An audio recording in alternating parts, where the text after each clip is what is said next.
Berikut ini progres terbaru pembangunan tol Probolinggo-Banyuwangi yang dilaporkan oleh Konsorsium Tol Probowangi, di mana pembebasan lahan untuk tahap 1 hampir bisa diselesaikan, sehingga pekerjaan konstruksi bisa serentak dilakukan.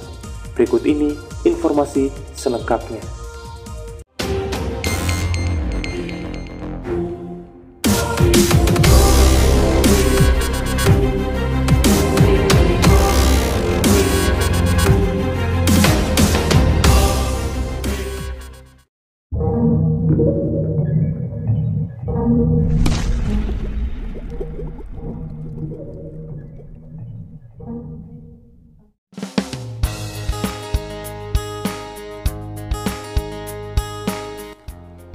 PT Jasa Marga Persero Tbk melalui anak usahanya PT Jasa Marga Probolinggo Banyuwangi atau JPB yang mengelola jalan tol Probowangi melaporkan progres terkini dari proyek jalan tol. Yang pertama, pembebasan lahan tahap 1 Probolinggo Basuki telah mencapai 86,27%. Pembangunan tahap 1 ini terbagi atas 3 paket pekerjaan konstruksi. Hingga pertengahan Juli 2023, progres pembebasan lahan untuk paket 1 Gending sampai dengan Keraksaan sepanjang 12,88 km adalah sebesar 92,57%. Paket 2 Keraksaan sampai dengan Paiton sepanjang 11,20 km sebesar 82,77%. Dan paket 3 Paiton sampai dengan Besuki sepanjang 25,60 km sebesar 84,44%. Direktur Utama PT JPB Adi Prasetyanto menjelaskan, jika proses pembebasan lahan bisa selesai cepat, maka konstruksi untuk tahap 1 ditargetkan dapat selesai pada Agustus 2024.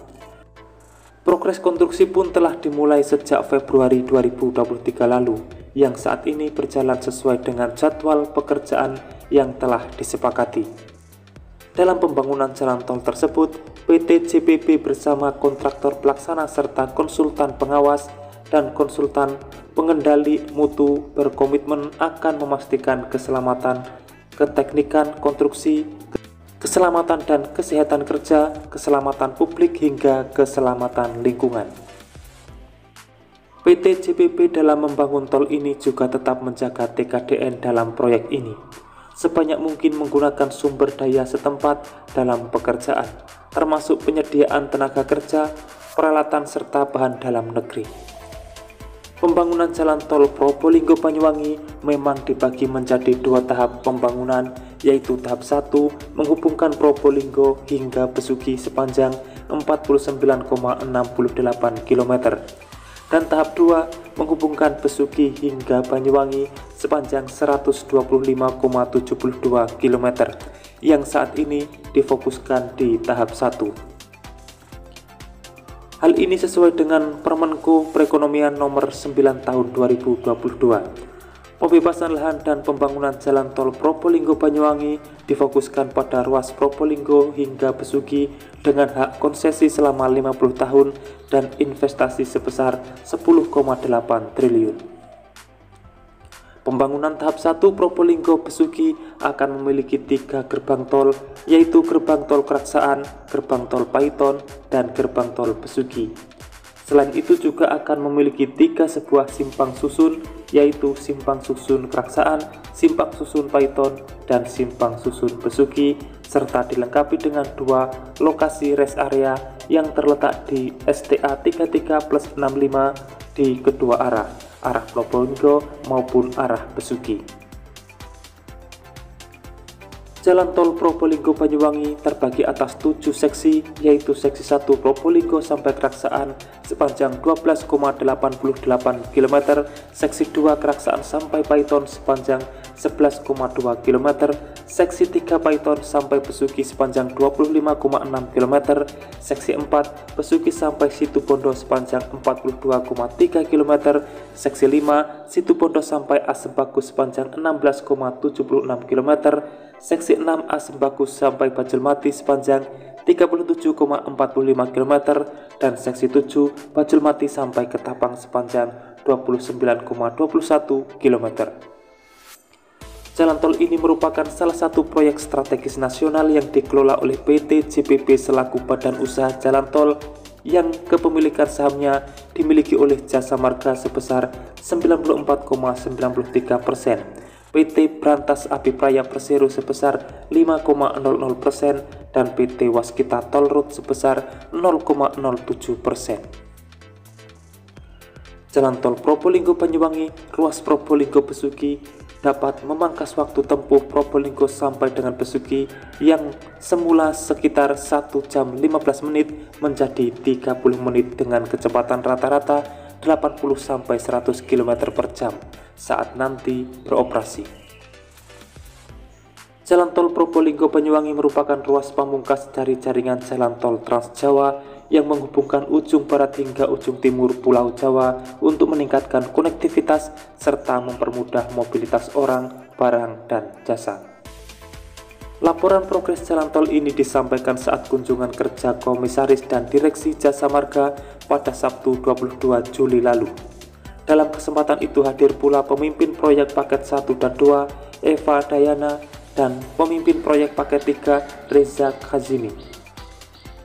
Sementara jajaran komisaris dan direksi yang hadir di antaranya Komisaris Utama Muhammad Zainal Fatah, Komisaris Independen M. Roskanedi, Direktur Utama Subakti Syukur, Direktur Pengembangan Usaha M. Agus Setiawan, dan Direktur Humas Kapital dan Transformasi Bagus Cahya.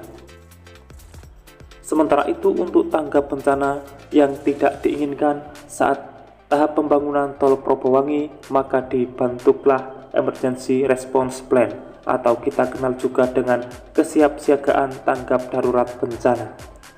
Karena berdasarkan data Pusken tahun 2007 yang telah dirilis BMKG, wilayah Probolinggo memiliki potensi bencana alam yang diakibatkan oleh gempa bumi bersumber pada adanya patahan atau sesar yang membujur sepanjang 15 km. Selain itu, wilayah Probolinggo juga rawan terhadap potensi angin kencang yang dapat menyebabkan pohon tumbang. Maka pada hari Rabu 26 Juli 2023 lalu, beberapa perusahaan diantaranya PT Adikarya Persero Tbk, PT Brantas Abipraya Persero, PT Marga Konstruksi Nusantara KSO, serta PT Virama Karya Persero yang merupakan perusahaan tergabung dalam kontraktor pembangunan jalan tol tahap 1 Probolinggo menggelar simulasi tanggap darurat bersama BPBD Kota Probolinggo dan turut hadir perwakilan dari PT Jasa Marga Probolinggo Banyuwangi. Kegiatan ini diselenggarakan di kantor kontraktor pembangunan jalan tol ruas Gending sampai Keraksaan di Pajarakan, Kabupaten Probolinggo.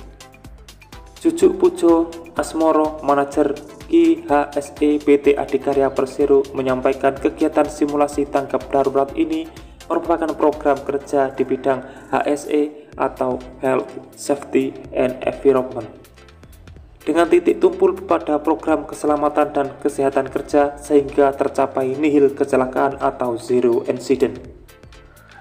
Sementara itu, Kalaksa BPBD Kota Probolinggo dalam hal ini diwakili oleh Yuda Arisandi, SAP MSI, selaku Kepala Seksi Kedaruratan dan Logistik, menyampaikan bahwa kegiatan ini merupakan salah satu upaya penanggulangan bencana dan digagas oleh pihak perusahaan. Pihaknya menyiapkan satu tim yang terdiri dari unsur tim reaksi cepat dan Posdalub PP guna membantu pihak perusahaan menyelenggarakan kegiatan simulasi tanggap bencana.